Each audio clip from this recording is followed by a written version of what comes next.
Assalamualaikum warahmatullahi wabarakatuh dan salam sejahtera. Nama saya Nur Dalila binti Muhammad Zaidi. Saya daripada Sekolah Kebahasaan Sungai Dua. Kod sekolah saya ialah PBA 2024. Saya berumur 19 tahun. Hari ini saya akan menceritakan tentang buku novel kegemaran saya.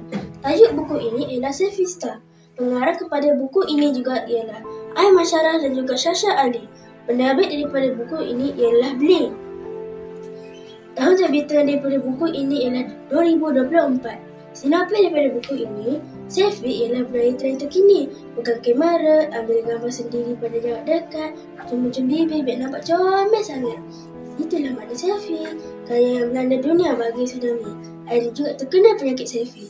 Malah setiap gambar yang dimuat naik ke media sosial hanyalah kerana mahu menunjuk muka manis, berseri dan mata yang berkedip bak patung Barbie. Penyakit akhirnya bertambah kronik apabila melihat sahabat sendiri iaitu Hanis semakin popular di TikTok dan Instagram. Hanis popular kerana memberi tip fashion muslimah. Pengikut Hanis semakin bertambah membuatkan airnya jadi membara. Lalu dia berikan mahu jadi lebih terkenal melalui aktiviti kegemarannya iaitu selfie. Akhirnya mahu jadi ratu selfie, akhirnya mahu jadi selfie star. Namun cita-cita itu buatkan dirinya semakin terasa. Akhirnya the selfie edit is now becoming so selfish.